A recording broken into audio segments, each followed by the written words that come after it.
Hi friends, Aju ആണ്. എല്ലാവരും സുഖമായിട്ടിരിക്കുന്നു എന്ന് വിശ്വസിക്കുന്നു. ഇന്ന് ഞാൻ സംസാരിക്കാൻ പോകുന്നത് ദ പവർ ഓഫ് കോമ്പൗണ്ടിങ് എന്ന് പറയുന്ന ടോപ്പിക്കിനെ പറ്റിയിട്ടാണ്. നമ്മളിപ്പോൾ യൂട്യൂബിൻ്റെ അകത്ത് നോക്കുകയാണെങ്കിൽ ഈ ഒരു പർട്ടിക്കുലർ ടോപ്പിക്കിൽ മലയാളത്തിൽ മാത്രം ഏകദേശം 10,000-ന് മേളിൽ വീഡിയോസെങ്കിലും അറ്റ്ലീസ്റ്റ് ഉണ്ടായിരിക്കുന്നതായിരിക്കും. അതേ കണക്ക് തന്നെ കഥകൾ നോക്കുകയാണെങ്കിൽ, കഥകളെന്ന് പറയുമ്പോഴത്തേക്കും ഇത്ര വർഷം മുമ്പ് ഇവിടെ ഇൻവെസ്റ്റ് ചെയ്തിരുന്നെങ്കിൽ, അല്ലെങ്കിൽ ഇത്ര വർഷം മുമ്പ് ഇന്ന കമ്പനിയിൽ ഇൻവെസ്റ്റ് ചെയ്തിരുന്നെങ്കിൽ, അല്ലെങ്കിൽ ഈ രീതിയിൽ മാർക്കറ്റ് ക്രാഷ് വന്നപ്പോൾ നമ്മൾ ഇൻവെസ്റ്റ് ചെയ്തിരുന്നെങ്കിൽ നമുക്ക് ലോങ് ടേമിൽ വെൽത്ത് ക്രിയേറ്റ് ചെയ്യപ്പെട്ടതിനെ നമ്മളെ 1,00,000 രൂപ ഇത്ര കോടിയായിട്ട് മാറിയതിനെ എന്നൊക്കെ പറഞ്ഞുകൊണ്ട് പല ടൈപ്പിലുള്ള കഥകളും നമുക്ക് മാർക്കറ്റിൻ്റെ അകത്ത് കേൾക്കാൻ പറ്റുന്നതാണ്. യൂട്യൂബിൻ്റെ അകത്ത് വീഡിയോസായിട്ട് അവൈലബിൾ ആയിട്ടുള്ളതാണ്. അപ്പോൾ എന്നിട്ടും ഇങ്ങനൊരു ടോപ്പിക്കിലോട്ട് ഇന്നൊരു വീഡിയോ ചെയ്യണമെന്ന് വിചാരിക്കേണ്ട റീസൺ എന്ന് പറയുന്നത്, ഞാൻ പറഞ്ഞിട്ടുണ്ടായിരുന്നല്ലോ ഇന്നലെ തന്നെ നമ്മളൊരു ബുക്കിൻ്റെ അനാലിസിസ് ചെയ്തു വരികയാണ്. അപ്പോൾ അതിൻ്റെ ചാപ്റ്റർ ബൈ ചാപ്റ്റർ അനാലിസിസ് ആണ് നടത്തുന്നത്. ആൻഡ് ഇന്ന് സെക്കൻഡ് ചാപ്റ്റർ ആയിട്ടുള്ള ദ മാജിക് ഓഫ് കോമ്പൗണ്ടിങ് എന്ന് പറഞ്ഞ ചാപ്റ്ററിൻ്റെ അനാലിസിസ് ആണ് ചെയ്യാൻ ഉദ്ദേശിക്കുന്നത്. അപ്പോൾ അതിൻ്റെ അകത്തും കൺവെൻഷനലായിട്ട് നമ്മൾ കണ്ടുവരുന്ന ബാക്കിയുള്ള വീഡിയോസ് പോലെ അല്ലാതെ ഇതിൻ്റെയൊക്കെ പ്രാക്ടിക്കൽ ആസ്പെക്ട്സ് ഉൾപ്പെടുത്തിക്കൊണ്ടുള്ള ഒരു വീഡിയോ ചെയ്യണമെന്ന് എനിക്ക് ആഗ്രഹം ഉണ്ടായിരുന്നു. അങ്ങനെയാണ് ഇന്ന് ഈ ഒരു ടോപ്പിക്ക് സെലക്ട് ചെയ്തേക്കുന്നത്. പ്രാക്ടിക്കൽ ആസ്പെക്ട്സ് എന്ന് പറയുമ്പോഴത്തേക്കും എങ്ങനെയാണ് രാകേഷ് ജുൻജുൻവാല ഇത്രയും വലിയ വെൽത്ത് ക്രിയേറ്റ് ചെയ്തതെന്നും, എങ്ങനെയാണ് ബസൻ മേച്ചർ ഇത്ര കണ്ട് വലിയ വെൽത്ത് ക്രിയേറ്റ് ചെയ്തതെന്നും, എങ്ങനെയാണ് വാറൻ ബഫറ്റ് ഇത്ര കണ്ട് ലോകത്തിലെ ഏറ്റവും ഫേമസ് ആയിട്ടുള്ള ഇൻവെസ്റ്ററായിട്ട് മാറിയത് എന്നുള്ളൊക്കെ രീതിയിലും നമുക്കെങ്ങനെ ഇവരെ പോലെയൊക്കെ വളർന്നു വലുതാവും, അല്ലെങ്കിൽ നമുക്കെങ്ങനെ ഇവരെ പോലെയൊക്കെ ഇൻവെസ്റ്റ് ചെയ്യാം, എങ്ങനെയാണ് ഇവർ കോമ്പൗണ്ടിങ് എന്ന് പറയുന്ന 8th വണ്ടറിൻ്റെ അഡ്വാൻറ്റേജ് കൃത്യമായിട്ട് എടുത്തിട്ടുള്ളത്, ഇതിനെയൊക്കെ പറ്റിയിട്ടാണ് നമ്മൾ വളരെയധികം ഡീറ്റെയിൽ ആയിട്ട് ഡിസ്കസ് ചെയ്യാൻ പോകുന്നത്. Anyway, welcome to the video. And എന്നും പറയുന്ന പോലെ തന്നെ വീഡിയോ മാക്സിമം ലൈക്ക് ചെയ്യാൻ വേണ്ടി ശ്രമിക്കാം. അപ്പോൾ നമുക്ക് ആദ്യം തന്നെ മാർക്കറ്റിൻ്റെ ഒരു ഔട്ട്ലുക്ക് നോക്കിക്കൊണ്ട് നമുക്ക് നമ്മുടെ കോർ ടോപ്പിക്കിലോട്ട് വരാം. നിഫ്റ്റി നോക്കുകയാണെങ്കിൽ നിഫ്റ്റി എന്നൊരു ഡോജി ക്യാൻഡിലാണ് ഫോം ചെയ്തേക്കുന്നത്. നമുക്ക് ലാസ്റ്റ് ട്രേഡിംഗ് ഡേയിൽ ഒരു ബ്രേക്ക് ഔട്ട് കിട്ടിയിട്ടുണ്ടായിരുന്നു ഈ ഒരു ടൈറ്റ് റേഞ്ചിൻ്റെ. ആൻഡ് ഇന്ന് നോക്കുകയാണെങ്കിൽ ഒരു ഡോജി ക്യാൻഡിലാണ് ഫോം ചെയ്തേക്കുന്നത്. 0.35% അപ്സൈഡ് കൂടിയിട്ടാണ് ഇന്ന് നിഫ്റ്റി ക്ലോസ് ചെയ്തേക്കുന്നത്. സ്മോൾ ക്യാപ് ഇൻഡെക്സിൻ്റെ അകത്തോട്ട് വരാൻ നേരത്ത് 0.52% അപ്സൈഡ് കൂടിയിട്ടാണ് ക്ലോസ് ചെയ്തേക്കുന്നതെങ്കിലും നമുക്ക് ആ ഒരു സൈഡ് വേസ് പാറ്റേണിൻ്റെ ബ്രേക്ക് ഔട്ട് ഇതുവരെ ആയെന്ന് പറയാറായിട്ടില്ല. അവിടെ ഇന്നൊരു ലോങ് ലെഗ്ഡ് ഡോജി തന്നെയാണ് ഫോം ചെയ്തേക്കുന്നത്. US മാർക്കറ്റിൻ്റെ അകത്തോട്ട് വരാൻ നേരത്ത് US മാർക്കറ്റ് ഹെവിലി ബുള്ളിഷ് ആയിട്ട് തന്നെ അതിൻ്റെ മൊമെൻറ്റം കണ്ടിന്യൂ ചെയ്ത് പൊയ്ക്കൊണ്ടിരിക്കുകയാണ്. ഇടയ്ക്കിടയ്ക്ക് ചെറിയ ഡിപ്സ് കാര്യങ്ങളൊക്കെ എടുക്കുന്നുണ്ട്. പക്ഷേ അതിൽ എന്താ പറയുക, അവിടെ ഓവറോൾ മൊമെൻറ്റം എന്ന് പറയുന്നത് ബുള്ളിഷ് ആയിട്ട് തന്നെ നിലനിൽക്കുകയാണ്. ബിറ്റ്കോയിൻ്റെ അകത്തോട്ട് വരാൻ നേരത്ത് ബിറ്റ്കോയിൻ്റെ മീഡിയം ട്രെൻഡ് എന്ന് പറയുന്നത് ഡൗൺ ട്രെൻഡാണ്. പക്ഷേ മേജർ ട്രെൻഡ് എന്ന് പറയുന്നത്, അല്ലെങ്കിൽ ലോങ് ടേം ട്രെൻഡ് എന്ന് പറയുന്നത് അപ് ട്രെൻഡ് തന്നെയാണ്. അപ്പോൾ നമുക്ക് ബിറ്റ്കോയിൻ്റെ അകത്തും വേറെ വലിയ നെഗറ്റിവിറ്റി കാര്യങ്ങളൊന്നും തന്നെ കാണാനായിട്ടില്ല. ഓക്കെ, അപ്പോൾ നമുക്ക് ഇന്നത്തെ കോർ ടോപ്പിക്കിലോട്ട് വരാം. നമുക്ക് അറിയാം, ഈ ഒരു 8th വണ്ടർ ആയിട്ടുള്ള കോമ്പൗണ്ടിങ് എന്ന് പറയുന്ന സാധനത്തിന് ഒരു ജെ കർവ് എക്സ്പാൻഷൻ അല്ലെങ്കിൽ ഒരു പാരബോളിക് ആയിട്ടുള്ള ഒരു മൂവ്മെൻ്റ് ആണ് ഉള്ളത്. എന്തുകൊണ്ടാണ് ഇത് ഇങ്ങനൊരു പോയിന്റ് കൊണ്ട് ഉദ്ദേശിക്കുന്നതെന്ന് വെച്ച് കഴിഞ്ഞാൽ, നമ്മളിപ്പോൾ ഒരു 1,00,000 രൂപ ഒരു 14% CAGR കിട്ടുന്ന രീതിയിൽ ഇൻഡെക്സിൻ്റെ അകത്ത് ഇൻവെസ്റ്റ് ചെയ്യണമെന്ന് വിചാരിക്കുക. ഓക്കെ, എന്തുകൊണ്ട് ഇൻഡെക്സിന് 14% CAGR എക്സ്പെക്റ്റേഷൻ ഉണ്ടെന്ന് ചോദിച്ചു കഴിഞ്ഞാൽ, ഒബിയസ്ലി നമ്മളിവിടുത്തെ GDP ഗ്രോത്ത് എന്ന് പറയുന്നത് ഒരു 6 to 8% ആണ്. അതേ കണക്കിന് നമ്മളിവിടുത്തെ ഇൻഫ്ലേഷൻ റേറ്റ് എന്ന് പറയുന്നത് ഒരു 6 to 8% ആണ്. അപ്പോൾ ഇത് രണ്ടും കൂടെ ചേർത്തിട്ട് നമ്മുടെ ഇവിടുത്തെ ഇൻഡെക്സിൻ്റെ ഒരു ആവറേജ് റിട്ടേൺസ് എന്ന് പറയുന്നത് പലപ്പോഴും 12 to 16% ഇടയിൽ നിൽക്കാനാണ് ഏറ്റവും കൂടുതൽ ചാൻസ്. അപ്പോൾ നമ്മൾ അതിൻ്റെ ഒരു ആവറേജ് ആയിട്ടാണ് 14% എടുക്കുന്നത്.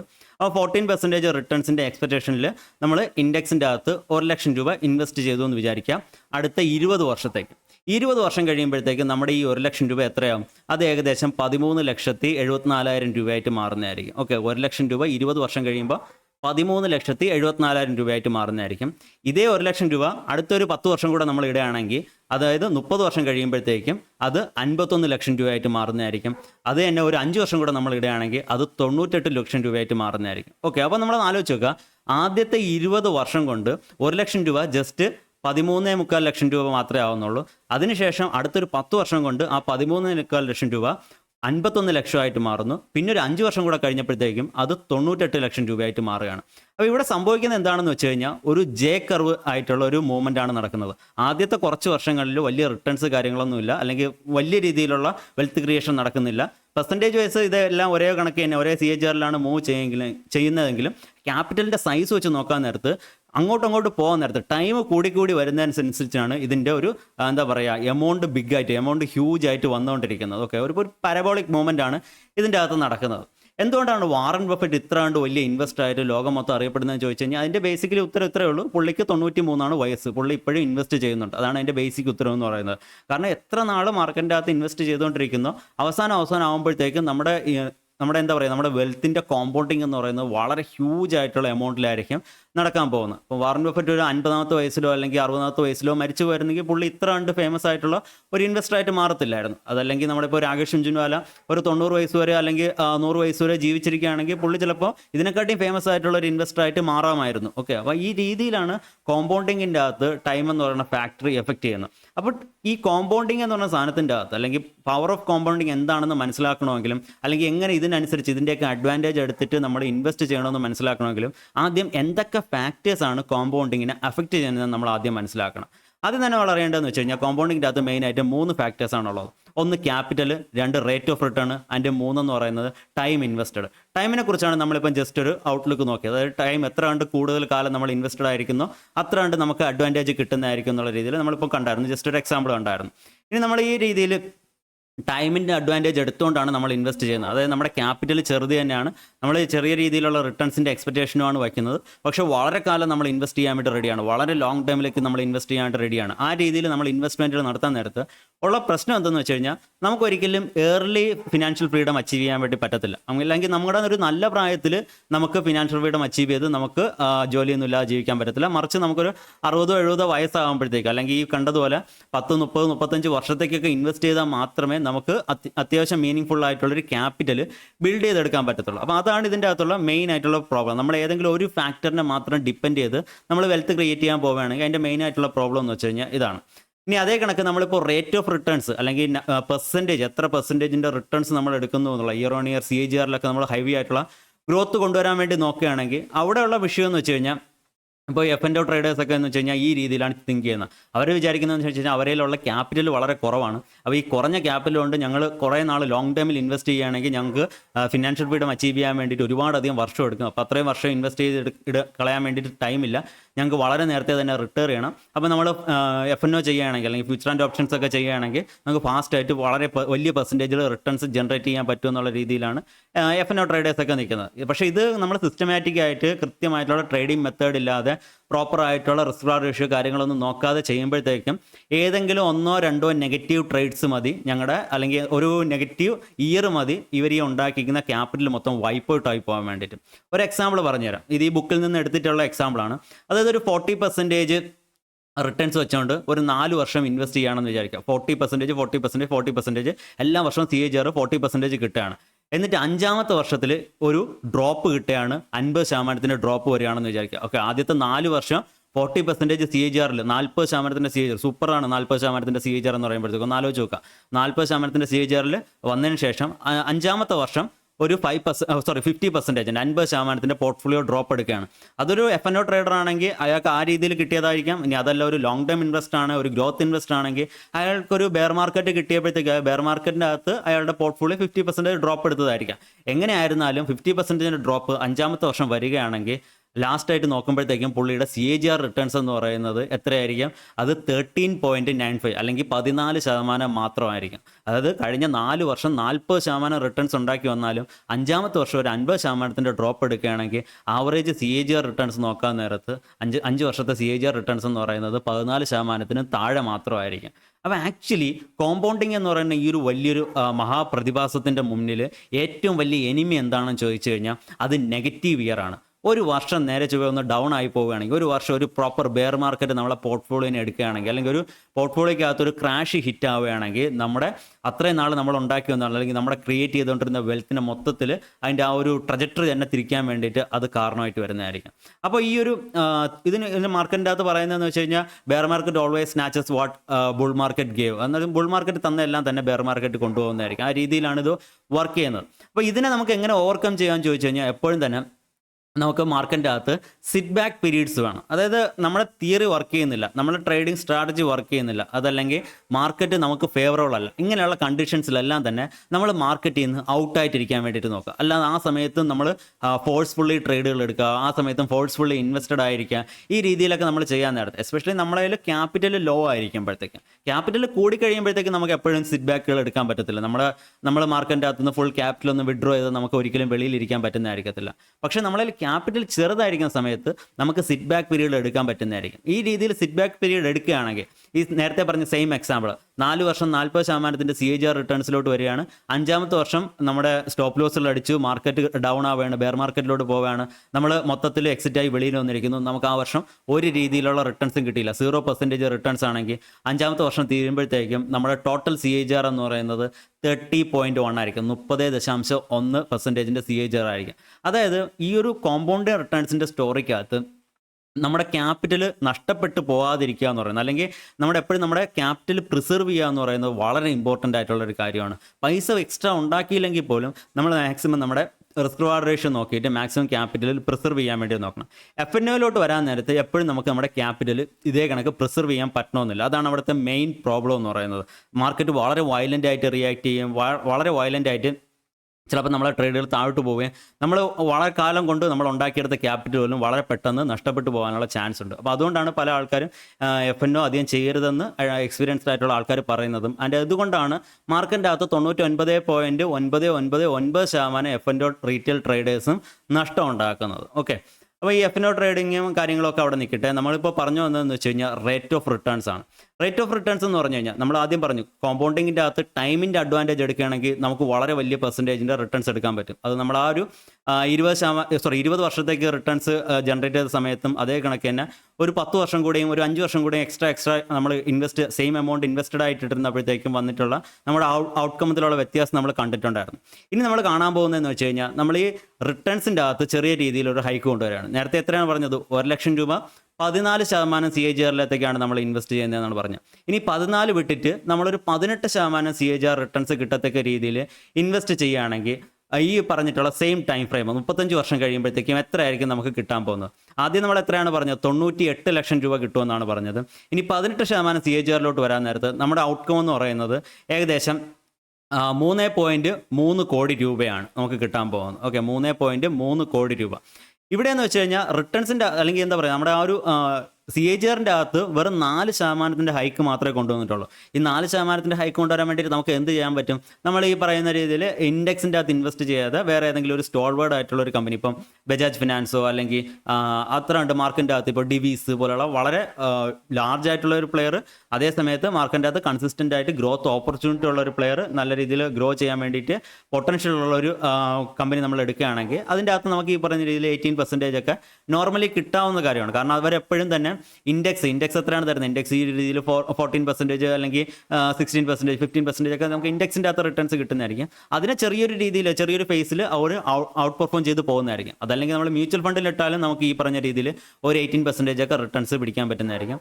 അങ്ങനെ ചെയ്താൽ നമുക്ക് എന്താ പറയുക, ഈ പറഞ്ഞ പോലെ 35 വർഷം കഴിയുമ്പോഴത്തേക്കും ഓൾമോസ്റ്റ് ഒരു 3.3 crore ഉണ്ടാക്കാൻ പറ്റുന്നതായിരിക്കും. പക്ഷേ ഇവിടെ എല്ലാം തന്നെ നമ്മൾ ഈ 35 വർഷം എന്ന് പറഞ്ഞാൽ വളരെ ചെറിയ ടൈം ഫ്രെയിം ഒന്നുമല്ല. ആ ഒരു പീരീഡ് കഴിയുമ്പോഴത്തേക്കും നമ്മൾ വയസ്സായി പോകുന്നതായിരിക്കും. അതിലോട്ട് നമുക്ക് വരാം. നമുക്ക് മുന്നോട്ട് പോകുമ്പോഴത്തേക്കും ഇതെല്ലാം തന്നെ കുറച്ച് നമുക്ക് ആപ്റ്റ് ആയിട്ടുള്ളൊരു എക്സ്പെക്റ്റേഷനിലോട്ട് നമ്മൾ എത്തിച്ചേരുന്നതായിരിക്കും. ഓക്കെ, അപ്പോൾ ഇത് ജസ്റ്റ് ഒരു ബേസിക് ആയിട്ടുള്ള കാര്യങ്ങളെല്ലാം കവർ ചെയ്ത് പോകാൻ വേണ്ടിയിട്ട് പറയുന്നതാണ് കേട്ടോ.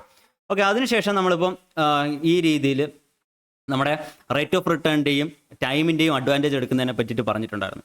ഇത് നമ്മൾ ഒരുപാട് ആൾക്കാർ ഒരുപാട് വീഡിയോസിൽ കാര്യങ്ങളിലൊക്കെ എപ്പോഴും പറയുന്ന കാര്യങ്ങളാണ്. നമ്മൾ കൂടുതൽ കാലം ഇൻവെസ്റ്റ് ചെയ്യുന്നതിനെ പറ്റിയിട്ടും കൂടുതൽ പെർസെൻറ്റേജ് റിട്ടേൺസ്, ഗ്രോത്ത് ഇൻവെസ്റ്റിംഗ് പോലെയുള്ള കാര്യങ്ങളെ പറ്റിയിട്ടൊക്കെ എല്ലാവരും എല്ലാ സ്ഥലത്തും പറയുന്ന കാര്യങ്ങളാണ്. പക്ഷേ ആരും അധികം പറയാത്തൊരു കാര്യമാണ് ബാക്കി ഇതിൻ്റെ ഏറ്റവും ക്രക്സ് ആയിട്ടുള്ള, ഇതിൻ്റെ ഏറ്റവും കോർ ആയിട്ടുള്ള കാര്യം. ആ കാര്യത്തിൽ എത്ര കണ്ട് നിങ്ങൾ ഫോക്കസ് ചെയ്യുന്നോ അതാണ് നിങ്ങളെ ഏറ്റവും ഏർലി ഫിനാൻഷ്യൽ ഫ്രീഡം അച്ചീവ് ചെയ്യാൻ വേണ്ടിയിട്ട് ഹെൽപ്പ് ചെയ്യാൻ പോകുന്നത്. ആൻഡ് അതെന്താണ്? അതെന്ന് പറഞ്ഞാൽ 3ാമത്തെ പോയിന്റ് ആയിട്ടുള്ള ക്യാപിറ്റൽ അല്ലെങ്കിൽ ഇൻവെസ്റ്റഡ് ക്യാപിറ്റൽ, ഇൻവെസ്റ്റ് ചെയ്യുന്ന എമൗണ്ട്. ആ എമൗണ്ട് എത്ര കണ്ട് കൂടുതലാണോ അത്രയും പെട്ടെന്ന് നിങ്ങൾക്ക് ഫിനാൻഷ്യൽ ഫ്രീഡം അച്ചീവ് ചെയ്യാൻ പറ്റും. ഇത് വളരെ ഇമ്പോർട്ടൻ്റ് ആണ്. ഇത് നമ്മൾ ഈ കാര്യങ്ങളൊക്കെ പറയുന്നു അല്ലെങ്കിൽ ഈ കാര്യങ്ങളൊക്കെ അറിയാം, എന്നിട്ടും എന്തിനാണ് എല്ലാ ദിവസവും മെനക്കെട്ട് വന്നിരുന്ന് യൂട്യൂബിൽ വീഡിയോ ഇട്ട് നിങ്ങളിലോട്ട് ഇത് എത്തിക്കാൻ പോകുന്നത്?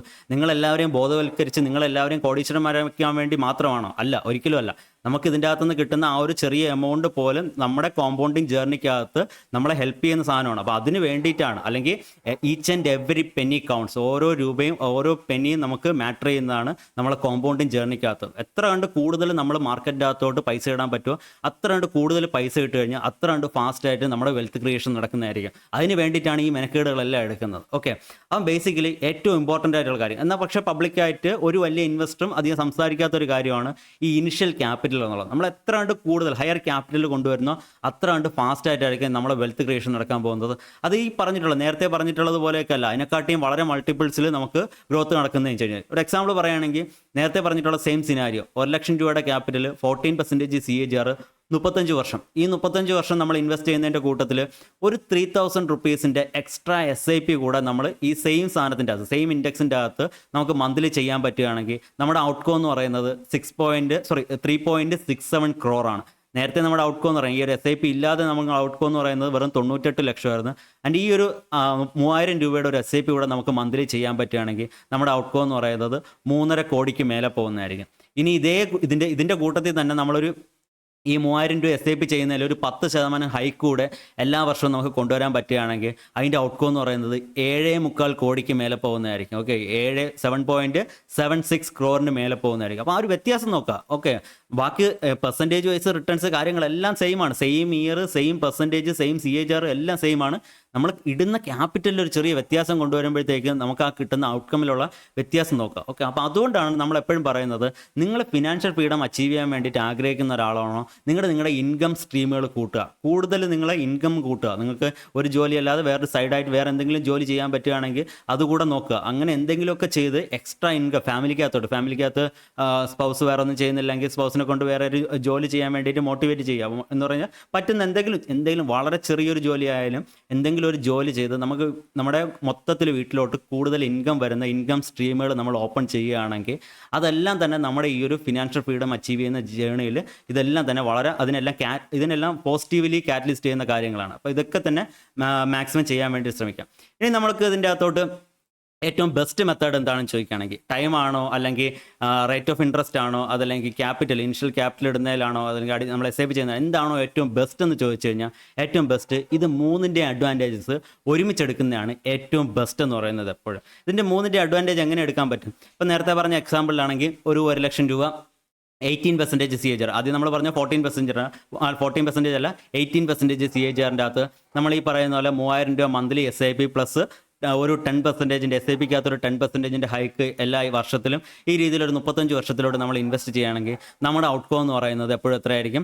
ഔട്ട്കം എന്ന് പറയുന്നത് 18 കോടിക്ക് മേലെ ആയിരിക്കും. ഓക്കെ, അപ്പോൾ നമ്മൾ ഇത്രയും നേരം കണ്ടതിനെക്കാട്ടി എല്ലാം വളരെ ഹയർ ആയിട്ടുള്ള ഒരു ഔട്ട്കം നമുക്ക് വളരെ സിമ്പിളായിട്ട് അച്ചീവ് ചെയ്യാൻ പറ്റും. പക്ഷേ ഇവിടെ നിങ്ങൾ ഓർക്കുക, ഇതിൻ്റെ അകത്ത് ഈ 18 കോടി എന്നൊക്കെ വലിയ എമൗണ്ട് ഒക്കെ പറയുമെങ്കിലും ഇതിൻ്റെ അകത്ത് ഇൻഫ്ലേഷൻ കഴിഞ്ഞിട്ട് നമ്മൾ നോക്കാൻ നേരത്ത് 35 വർഷം കഴിയുമ്പോഴത്തേക്കും ഈ ഒരു 18 കോടിക്ക് ഇന്നത്തെ മൂല്യത്തിൽ നമ്മൾ നോക്കുകയാണെങ്കിൽ ഇന്നത്തെ ഒരു 2.5 കോടിയുടെ മൂല്യം മാത്രമേ കാണുള്ളൂ. ഓക്കെ, ഇന്നത്തെ 2.5 കോടിക്ക് നമ്മൾ വാങ്ങിക്കാൻ പറ്റുന്ന സാധനങ്ങൾ മാത്രമേ 35 വർഷം കഴിയുമ്പോഴത്തേക്കും നമുക്കൊരു 18 കോടിയൊക്കെ ഉണ്ടെങ്കിൽ മേടിക്കാൻ പറ്റത്തുള്ളൂ. അപ്പോൾ അത് നിങ്ങൾ മനസ്സിൽ വെച്ചേക്കുക. അപ്പോൾ ആക്ച്വലി ഇത്ര വർഷത്തിന് ശേഷം നമ്മൾ ഫിനാൻഷ്യൽ ഫ്രീഡം അച്ചീവ് ചെയ്യണമെങ്കിൽ ഈ ഒരു സ്ട്രാറ്റജി പോരാ. അതാണ് ഇന്നത്തെ വീഡിയോയുടെ മെയിൻ എന്ന് പറയുന്നത്. ആ ഒരു തിയറിയിലോട്ട് നമുക്ക് വരാം, അല്ലെങ്കിൽ നമുക്ക് എത്ര രൂപ ഉണ്ടെങ്കിൽ നമുക്ക് എത്ര ഫാസ്റ്റായിട്ട് ഫിനാൻഷ്യൽ ഫ്രീഡം അച്ചീവ് ചെയ്യാൻ പറ്റും. ഇത് ഏറ്റവും ബേസിക് ആയിട്ടുള്ളതും ഏറ്റവും സിമ്പിൾ ആയിട്ടുള്ളതും അതേ കണക്ക് തന്നെ കുറച്ച് നടക്കബിലിറ്റി ഉള്ള ഒരു കാര്യമാണ് പറയുന്നത്. അല്ലാതെ ഈ പറഞ്ഞതുപോലെ നമ്മൾ ഈ പറഞ്ഞ 35 വർഷവും കണ്ടിന്യൂസ് ആയിട്ട് ഇൻവെസ്റ്റ് ചെയ്തുകൊണ്ടിരിക്കുക, 35 വർഷവും നമ്മളുണ്ടാവോ ഇല്ലേ എന്നുള്ള വളരെ ഗ്യാരണ്ടി ഒന്നും ഇല്ലാത്ത കാര്യമാണ്. അപ്പോൾ അതൊക്കെ കുറച്ച് നടക്കബിലിറ്റി കുറവുള്ള കാര്യമാണ്. പക്ഷേ കുറച്ചുകൂടെ നടക്കബിലിറ്റി ഉള്ള കുറച്ചുകൂടെ റീസണബിൾ ആയിട്ടുള്ളൊരു എക്സ്പെക്റ്റേഷനിലോട്ട് വരികയാണെങ്കിൽ നമുക്ക് ചെയ്യാൻ പറ്റുന്നതെന്ന് വെച്ച് കഴിഞ്ഞാൽ ഒരു 5,000 ഇനിഷ്യൽ ക്യാപിറ്റൽ 5 ലാഖിൻ്റെ ഇനിഷ്യൽ ക്യാപിറ്റൽ മന്ത്ലി SIP ഒരു 5,000 അറ്റ്ലീസ്റ്റ്. ഓക്കെ, മന്ത്ലി SIP ഒരു 5,000 അറ്റ്ലീസ്റ്റ് പ്ലസ് 10% നമ്മൾ ഇയർ ഓൺ ഇയർ അതിൻ്റെ അകത്ത് ഹൈക്ക് കൊണ്ടുവരണം. അതായത് ഇന്നിപ്പോൾ 5,000 രൂപയാണ് മന്ത്ലി SIP ചെയ്യുന്നത്, അടുത്ത വർഷം ആകുമ്പോഴത്തേക്ക് 5,500 രൂപ ഇടാൻ വേണ്ടി ശ്രമിക്കണം. അതിൻ്റെ അടുത്ത വർഷം പിന്നെ 10% കൂട്ടണം. ഈ രീതിയിൽ നമ്മൾ 10% ഹൈക്ക് കൊണ്ടുവരണം. അത് 5 ലക്ഷം രൂപ നമ്മുടെ സ്റ്റാർട്ടിങ് ക്യാപിറ്റൽ വേണം. അത് പോരാഞ്ഞിട്ട് നമ്മളൊരു 5,000 ഇൻവെസ്റ്റ്മെൻറ്റ് മന്ത്ലി ചെയ്യണം. അതിന് പോരാഞ്ഞിട്ട് എല്ലാ വർഷവും 10% എങ്കിലും അറ്റ്ലീസ്റ്റ് നമ്മൾ ഹൈക്ക് കൊണ്ടുവരാൻ വേണ്ടി നോക്കണം. ഈ രീതിയിൽ ഒരു 12 വർഷം 25% CAGR നമ്മൾ ഇൻവെസ്റ്റ് ചെയ്യുകയാണെങ്കിൽ നമുക്ക് ഒരു 15 വർഷം കഴിയുമ്പോഴത്തേക്കും ഏകദേശം 2-2.5 കോടി രൂപ കിട്ടുന്നതായിരിക്കും. ഓക്കെ, അപ്പോൾ ഇവിടെ ഇത്രയേ ഉള്ളൂ കാൽക്കുലേഷൻ. 25% CAGR 12 വർഷത്തേക്കാണ് നമ്മൾ ചെയ്യുന്നത്. അവിടെ നമ്മൾ ടൈം കുറച്ചിട്ടുണ്ട്. നേരത്തെ നമ്മൾ പറഞ്ഞു 35 വർഷത്തേക്കാണ്. 35 വർഷമൊക്കെ ചെയ്യുക എന്ന് പറഞ്ഞാൽ നമ്മൾ ആ സമയത്ത് ഒരുപാട് വയസ്സായി പോകുന്നതായിരിക്കും. നമുക്കവിടെ റേറ്റ് ഓഫ് റിട്ടേണിൻ്റെ അഡ്വാൻറ്റേജ് വേണം, നമ്മുടെ ഹൈ ക്യാപിറ്റലിൻ്റെ അഡ്വാൻറ്റേജ് വേണം. ഇതെല്ലാം അഡ്വാൻറ്റേജ് എടുത്താൽ മാത്രമേ നമുക്ക് ഈ നമ്പർ ഓഫ് ഇയേഴ്സ് എന്ന് പറയുന്ന സാധനം കുറയ്ക്കാൻ പറ്റുള്ളൂ. അത് കുറച്ചാൽ മാത്രമേ നമുക്ക് ഇതിൻ്റെയൊക്കെ ഏർലി അഡ്വാൻറ്റേജ് നമ്മുടെ ലൈഫിൻ്റെ അകത്ത് തന്നെ നമുക്ക് അനുഭവിച്ച് പോകാനും പറ്റത്തുള്ളൂ. അപ്പോൾ ഇതാണ് ഇന്നത്തെ ഒരു വീഡിയോ കൊണ്ട് ഞാൻ കൺവേ ചെയ്യാൻ വേണ്ടിയിട്ട് ഉദ്ദേശിച്ച മെസ്സേജ്. ഈ രീതിയിൽ നിങ്ങൾക്ക് എത്ര പെർസെൻറ്റേജ് ആണോ റിട്ടേൺസ് വേണ്ടത്, അല്ലെങ്കിൽ എത്രയാണ് ബേസിക്കലി ഇത്രമാത്രം മനസ്സിലാക്കിയാൽ മതി. നിങ്ങൾക്ക് എത്ര രൂപയാണോ നിങ്ങൾക്ക് ഫിനാൻഷ്യൽ ഫ്രീഡം അച്ചീവ് ചെയ്യാൻ വേണ്ടിയിട്ട് വേണ്ടത്, ആ ഫിനാൻഷ്യൽ ഫ്രീഡം അച്ചീവ് ചെയ്യാൻ വേണ്ടിയിട്ട് എത്രാമത്തെ വർഷത്തിൽ, ഇന്നേലിരുന്ന് എത്രാമത്തെ വർഷത്തിലാണ് നിങ്ങളത് അച്ചീവ് ചെയ്യാൻ പോകുന്നത്, അതിനനുസരിച്ചിട്ട് നിങ്ങൾ ബാക്കിലോട്ട് കാൽക്കുലേറ്റ് ചെയ്യുക. നിങ്ങൾക്ക് എത്ര രൂപ നിങ്ങൾ മന്ത്ലി ഇൻവെസ്റ്റ് ചെയ്യണം, അല്ലെങ്കിൽ എത്ര രൂപ നിങ്ങളുടെ ഇനിഷ്യൽ ക്യാപിറ്റൽ വേണം, എത്ര പെർസെൻറ്റേജിൻ്റെ CAGR റിട്ടേൺസ് വേണം. ഈ രീതിയിൽ നിങ്ങൾ റിവേഴ്സ് കാൽക്കുലേഷൻ നടത്തിയിട്ട് ഇങ്ങോട്ട് എത്താൻ വേണ്ടി നോക്കുക. അതനുസരിച്ചിട്ട് നിങ്ങൾ ആ ഒരു ഫ്രെയിം വർക്ക് ഫോളോ ചെയ്ത്, അല്ലെങ്കിൽ ആ ഒരു പർട്ടിക്കുലർ കാൽക്കുലേഷൻ ഫോളോ ചെയ്തുകൊണ്ട് നിങ്ങൾ ഫ്യൂച്ചറിലോട്ട് ഇൻവെസ്റ്റ് ചെയ്യുകയും നിങ്ങൾക്ക് ഈസിലി ഫിനാൻഷ്യൽ ഫ്രീഡം അച്ചീവ് ചെയ്യാൻ പറ്റുകയും ചെയ്യുന്നതായിരിക്കും. ഓക്കെ, അപ്പോൾ ഇന്നത്തെ ഒരു വീഡിയോ നിങ്ങൾക്ക് യൂസ്ഫുൾ ആയെന്ന് വിചാരിക്കുന്നു. എന്തെങ്കിലും ഒരു പുതിയ പോയിന്റെങ്കിലും നിങ്ങൾക്ക് ഈ ഒരു വീഡിയോ വഴിയിട്ട് കിട്ടിയിട്ടുണ്ടെങ്കിൽ വീഡിയോ മാക്സിമം ലൈക്ക് ചെയ്യാൻ വേണ്ടി ശ്രമിക്കുക. ഓക്കെ, അപ്പോൾ നമുക്ക് നാളെ പുതിയൊരു വീഡിയോ പുതിയൊരു ടോപ്പിക്കായിട്ട് കാണാവുന്നതാണ്. Thanks for watching. Happy investing, happy trading. Have A good night. Thank you.